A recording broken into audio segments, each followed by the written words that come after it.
మధ్యతరగతి వాళ్ళ mind set ఎలా ఉంటుందో తెలుసా? తక్కువ ధరకి అనగానే అందులోనూ మన సొంత అపార్ట్మెంట్ అవుతుంది అంటే మిడిల్ క్లాస్ వాళ్ళందరూ ఎగబడతారు. బుకింగ్స్ కోసం క్యూలో నిలబడతారు. అప్పుడు కోట్లలో డబ్బొచ్చి పడుతుంది.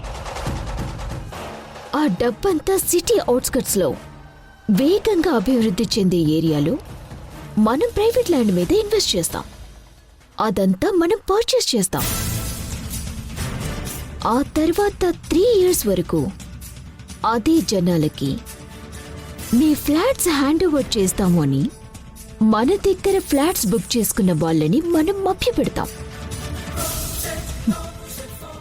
ఈ 3 ఏళ్లలో మనం కొన్న private land double triple rate అవ్వగానే ఆ ప్రైవేట్ ల్యాండ్ అమ్మేసి మన ప్రాఫిట్ పక్కన పెట్టి మిగిలిన డబ్బుతో ఆ గవర్నమెంట్ ల్యాండ్లో ప్రాజెక్ట్ కంప్లీట్ చేసి ఆ మిడిల్ క్లాస్ వాళ్ళకి ఇచ్చేస్తాం. ఇదే నా ఐడియా. ఎలా ఉంది? సూపర్ మధు, నీది మాస్టర్ బ్రెయిన్. అవును, గవర్నమెంట్ ల్యాండ్ అన్నావు కదా, మరి మన కంపెనీ పేరు మీద రిజిస్టర్ అయిందా? ఇంకా లేదు, దానికి కొంచెం టైం పడుతుంది. అయితే గవర్నమెంట్ ల్యాండ్ మన పేరు మీద లేకుండా ప్రాజెక్ట్ అనౌన్స్ చేస్తే ప్రాబ్లం కదా, పైగా రిస్క్ కూడా. మనం మన వెంచర్ గురించి పబ్లిక్ లో పబ్లిసిటీ చేసుకున్నా ఏ ప్రాబ్లం రాకుండా, ఎవ్వరూ ఏమీ అనకుండా అంతా ఆ పొలిటీషియన్ చూసుకుంటారు. మన వెనకాలంతా బిగ్ షాట్స్ ఉన్నారు. ఇంకా ఏదైనా హెవీ రిస్క్ అయితే కంపెనీ మనది కాదు కదా, యష్ది. ఆ రిస్క్ అంతా యష్ ఫేస్ చేస్తాడు. అయినా అంతదాకా రాదులే. ఇది నీకు నాకు తెలిసిన నిజం మాత్రమే. అందరికీ ఈ లిటిగేషన్ ఉందని చెప్తామా ఏంటి? క్లియర్ టైటిల్ అని చెప్పి నమ్మిస్తాం. అర్థమైంది కదా? పద, సునంద మేడంని పరిచయం చేస్తాను.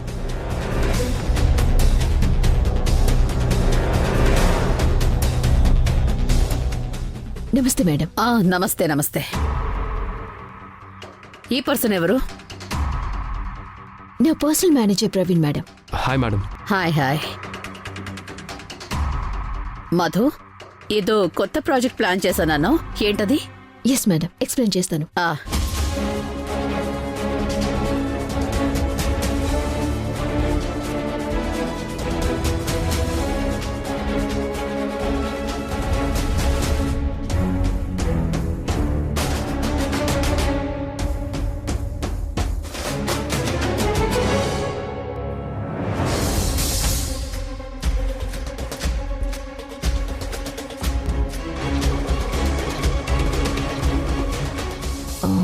ఇదే మన మొదటి ప్రాజెక్ట్ మేడం. అందుకే ప్రాఫిట్స్ కంటే మన 2 కంపెనీల ఇమేజ్కి ఎక్కువ ఇంపార్టెన్స్ ఇచ్చాను.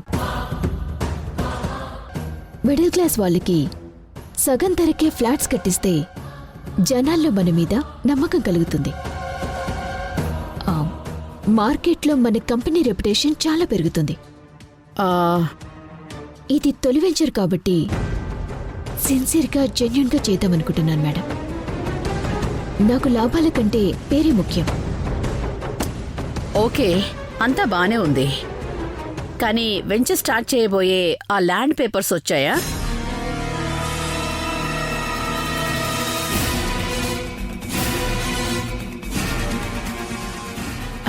చూడు మధు, మన కంపెనీ పేరు మీద అది అప్రూవల్ అవ్వాలి కదా. అవేమీ లేకుండా ప్రాజెక్ట్ స్టార్ట్ చేస్తున్నావని పబ్లిసిటీ ఇస్తే చాలా అలిగేషన్స్ వస్తాయి. లీగల్గా కూడా చాలా ప్రాబ్లం అవుతుంది. ఇలాంటి కాంప్లికేషన్స్ వస్తే మన కంపెనీ నేమ్ కూడా డౌన్ఫాల్ అవుతుంది. You think it once. అయ్యో, అలాంటిదేవి రాకుండా నేను చేసుకుంటానండి.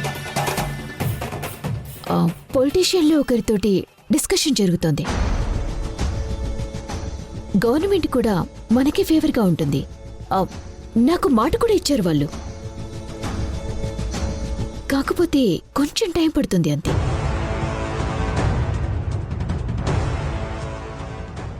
ఇదంతా యష్కు తెలుసా? ఆ, తెలియాల్సిన అవసరం లేదు మేడం.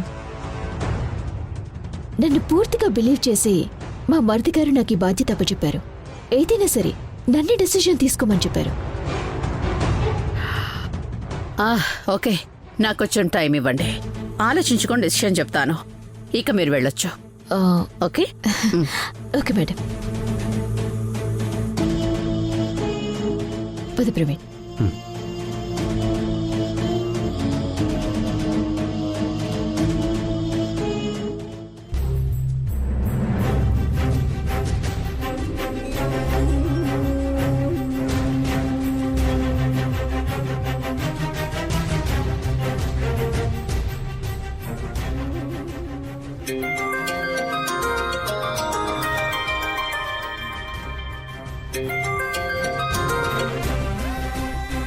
నమస్తే మేడం. నమస్తే యష్, నీతో అర్జెంటుగా మాట్లాడాలి. ఒకసారి ఆఫీస్కి రాగలవా? దేని గురించి మాట్లాడాలి మేడం? అదే మీ వదిన ప్రపోజ్ చేసిన ప్రాజెక్ట్ గురించి. దాంట్లో నాకు కొన్ని డౌట్స్ ఉన్నాయి, నీతో మాట్లాడి అవి క్లియర్ చేసుకోవాలి. సారీ మేడం, ప్రజెంట్ నా మూడేం బాగోలేదు, నేను ఆఫీస్కి రాలేను. ప్రాజెక్ట్ గురించి కానీ కంపెనీ విషయాల గురించి కానీ ఏదైనా సరే మా వదినతోనే మాట్లాడండి. లేదు యష్, ఇది చాలా ఇంపార్టెంట్, నేను నీతోనే పర్సనల్గా మాట్లాడాలి. ప్లీజ్ మేడం, నా పొజిషన్ అర్థం చేసుకోండి. ఓకే, ఇప్పుడు నువ్వు ఎక్కడున్నావు? స్కూల్ దగ్గర ఉన్నాను మేడం, చిన్న ప్రోగ్రాం ఉంటే వచ్చాను. ఓకే, అక్కడ నువ్వు ఎంతసేపు ఉంటావు?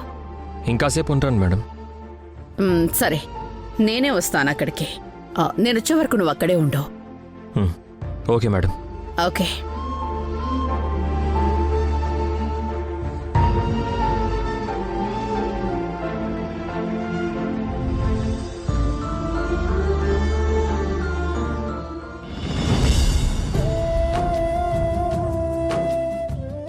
యష్, ఏంటి?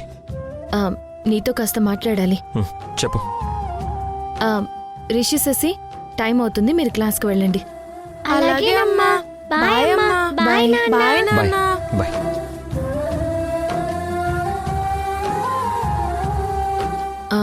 శశి ఓరల్ ఎగ్జామ్కి ముందు నాకు దెబ్బ తగిలి నేను స్పృహ కోల్పోయి ప్రాణాపాయ స్థితిలో పడిపోయి ఉన్నప్పుడు నన్ను హాస్పిటల్లో జాయిన్ చేసి కాపాడావు. అందుకు థ్యాంక్స్ చెప్తున్నాను.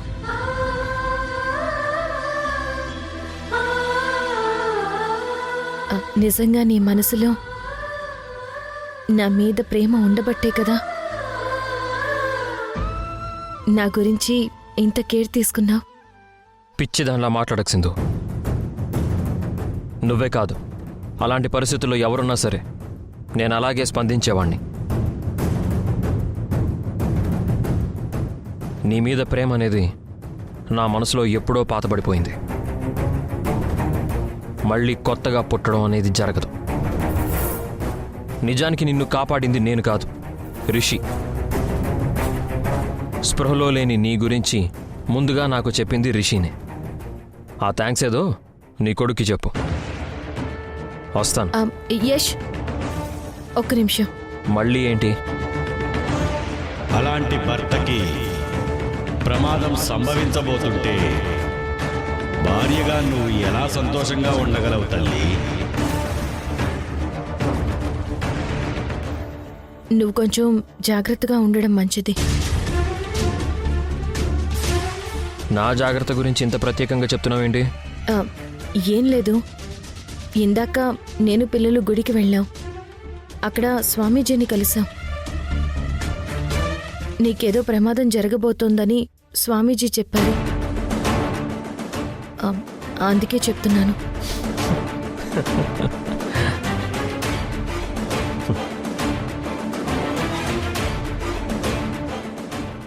ఎందుకు నవ్వుతున్నావు? నాకు జరగాల్సిన ప్రమాదం ఎప్పుడో జరిగిపోయింది సింధు. నీకు ప్రమాదం జరిగిందా? ఎప్పుడు ఎక్కడ? రిషి శశి ఈ నాన్నను వదిలేసి ఈ అమ్మకి దగ్గరైనప్పుడే జరిగిపోయింది.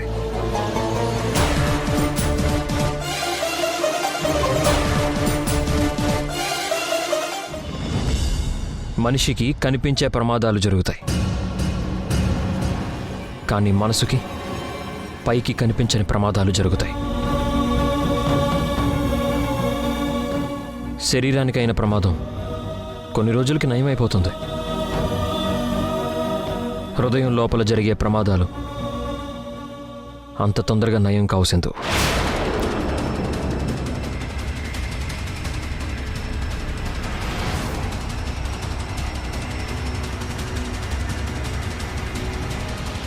పిల్లలు నా దగ్గరికి వచ్చేసారని యష్ చాలా డిప్రెస్డ్గా ఫీల్ అవుతున్నట్టున్నాడు.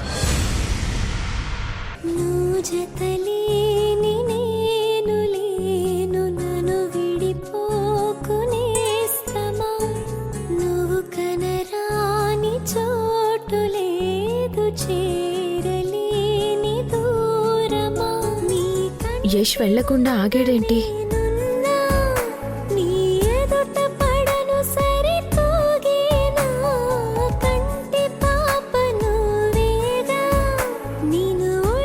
ఎవరి కోసం వెయిట్ చేస్తున్నాడు?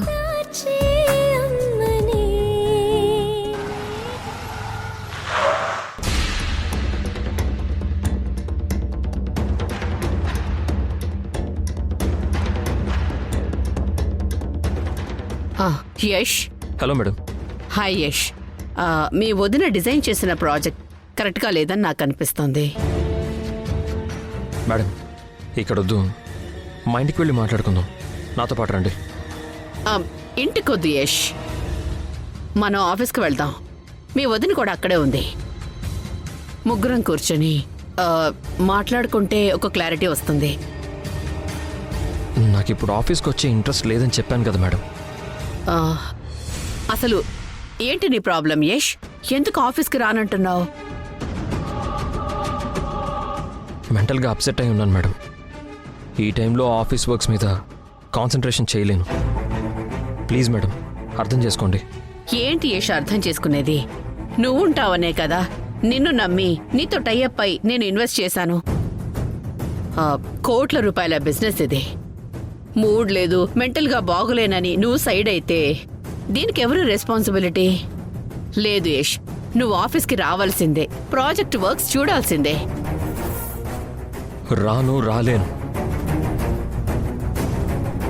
ఇప్పట్లో నేను ఆఫీస్కి రావడం జరగదు. వినరేంటి మేడం చెప్తుంటే? అన్నిటికీ మా వదినే రెస్పాన్సిబిలిటీ. ఆమెనే నమ్మండి మేడం ప్లీజ్. అది కాదు యష్. వస్తాను మేడం. యష్ అది కాదు యష్. నేను మాట్లాడుతుంటే అలా వెళ్ళిపోతున్నావేంటి యష్?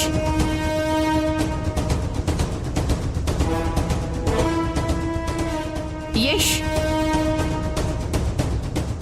యష్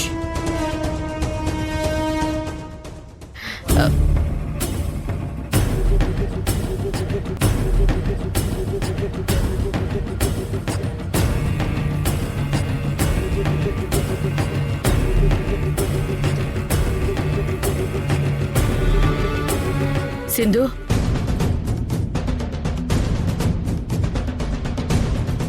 సింధు నువ్వు ఇక్కడే ఉన్నావా? పిల్లల్ని స్కూల్లో డ్రాప్ చేయడానికి వచ్చాను మేడం. యష్ నేను మాట్లాడుకున్నది నువ్వు విన్నావా సింధు? విన్నాను మేడం. ఎలా మాట్లాడుతున్నాడో చూడు. నువ్వు యష్ ఇద్దరూ కలిసి ఎంతో కష్టపడి కంపెనీని డెవలప్ చేశారు. ఇప్పుడదంతా వాళ్ళ వదినకు వదిలేశాడు. నువ్వున్నా నాకెంత టెన్షన్ ఉండకపోయేది. యష్ లేకపోయినా అన్నీ నువ్వే చూసుకునేదానివి. ఏం చేస్తాం, నేను కంపెనీలోకి రాకుండా ఆఫీస్లో వర్క్ చేయకుండా చేశారు. సరే ఇవన్నీ వదిలేసి ఇంతకీ నువ్వెలా ఉన్నావు సింధు? నా పిల్లలు నాకు దక్కారు మేడం. ఇప్పుడు నేను చాలా హ్యాపీగా ఉన్నాను. నువ్వు సంతోషంగానే ఉన్నావు, కానీ యష్ని చూసావా? కంపెనీ, బిజినెస్, ఆఫీస్ అన్నీ వదిలేసి ఎలా డిప్రెస్ అయిపోయాడో. ఒక రకంగా నీ వల్లే ఈ పరిస్థితి యష్కొచ్చిందనుకుంటున్నాను. యష్ డిప్రెషన్ నుంచి బయటపడి మళ్ళీ ఆఫీస్కి వచ్చేట్టుగా నువ్వే చేయగలవు సింధు. చేయాలి కూడా. ఎందుకంటే వాళ్ళ వదిన బిహేవియర్ ఎందుకో నాకు నచ్చడం లేదు. నువ్వు యష్ వర్క్ విషయంలో ఎంత సిన్సియర్గా జెన్యూన్గా ఉంటారో ఆ నిజాయితీ వాళ్ళ వదినలో కనపడటం లేదు సింధు. ఇదే కంటిన్యూ అయితే యష్ కంపెనీ త్వరలోనే క్లోజ్ అయిపోతుంది.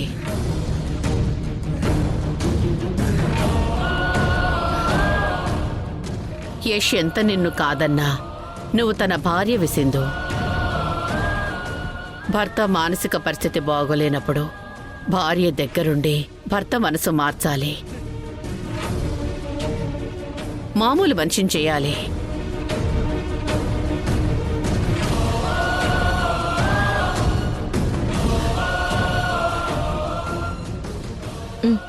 ఓకే మేడం, మీరేం వరీ అవ్వకండి. యష్ మళ్ళీ ఆఫీస్కి వచ్చేలా నేను చేస్తాను మేడం. ఓకే సింధు, వస్తాను.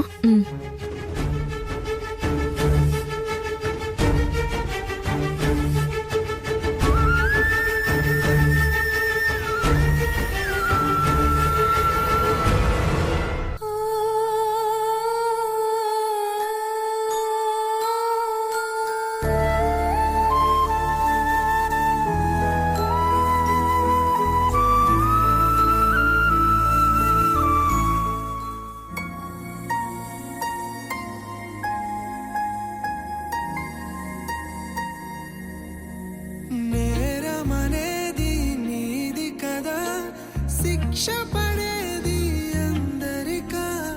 తప్పు అనేది నీది కదా, నొప్పి అనేది అందరికా. మూడే ముళ్ళు ప్రేమే కోరగా, మూడు ముళ్ళులతో యష్,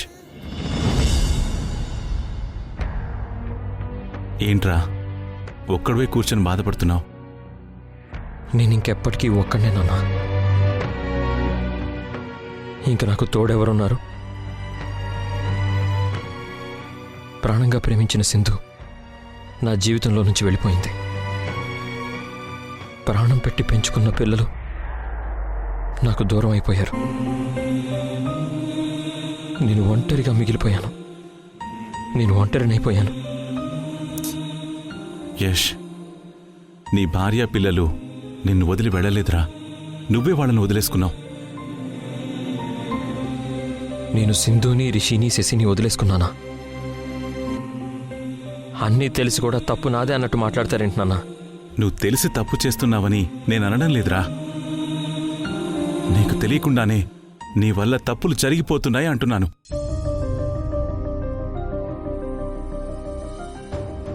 గతంలో జరిగిన దాని గురించి బాధపడుతుంటావే తప్ప వర్తమానంలో దాన్ని బాగు చేసుకుందామనే ఎందుకు ఆలోచించలేకపోతున్నావురా? సింధు నిజంగా తప్పు చేసిందో లేదో తేల్చుకోలేని పరిస్థితి, అనిస్థితి నాన్న నాది. బాధపడుతూ కూర్చుంటే ఇక నీ తెలివికి విలువే ఉంటుందిరా. ఆలోచన, దానికి సంబంధించిన అన్వేషణ జరిగితేనే సమస్యలు మన నుంచి దూరంగా వెళ్ళిపోతాయిరా. నానా ప్లీజ్, ఇప్పుడు నేనేం వినే స్థితిలో లేను. నన్ను విసిగించకండి. రేరే యష్, ఆగరా.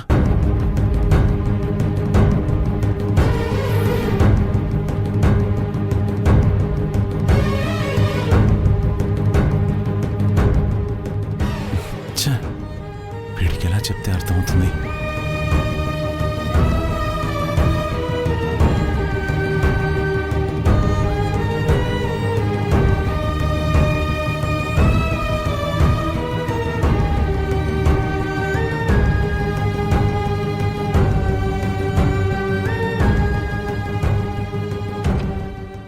తాతయ్య, రిషి, శశి, మీరేంట్రా ఈ టైంలో వచ్చారు? నాన్న కోసం వచ్చాం తాతయ్య. ఆహా, నాన్న ఎక్కడున్నారు? పైన ఉన్నాడు, వెళ్ళండి. ఆ.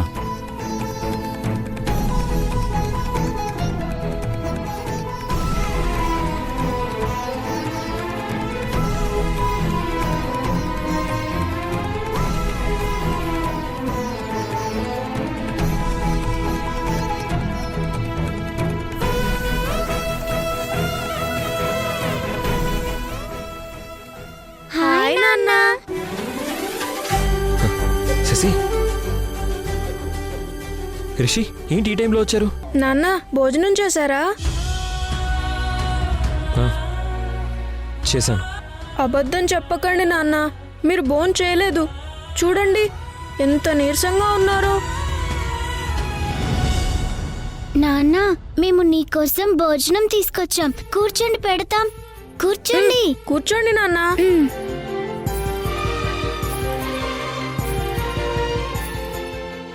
రే నాకు వద్దురా, ఇప్పుడు ఎందుకు ఇవన్నీ? ఏంటి నాన్న అలా అంటావు? ఒకప్పుడు మేము డల్గా ఉంటే మాకు అన్నం తినిపించావు కదా.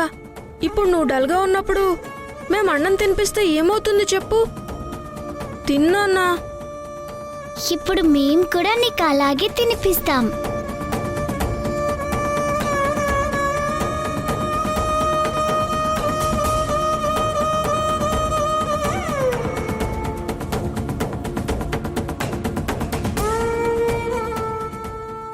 నాన్న తిన్నానా? ఆను. నీ కన్నులలో నేను, నీ గుండెలలో నేను, అయినా ఎందుకు నేను నాన్న మీతో లేను. నాను మాటకు అర్థమై ఉన్నది మీరొకరు, మీడి నుండి దూరమై ప్రాణమే కన్నీరు. ఒక్కసారి మళ్ళీ గొంతు పగిలేలా నాన్న అని పిలవాలని ఉంది. జ్ఞాపకాలు అన్నీ గుర్తుకొచ్చి మళ్ళీ ప్రాణమంతా ఏదోలా ఉంది.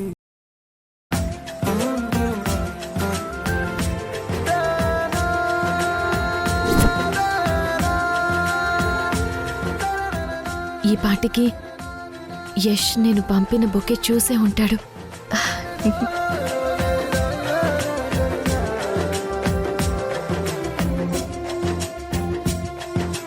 हाँ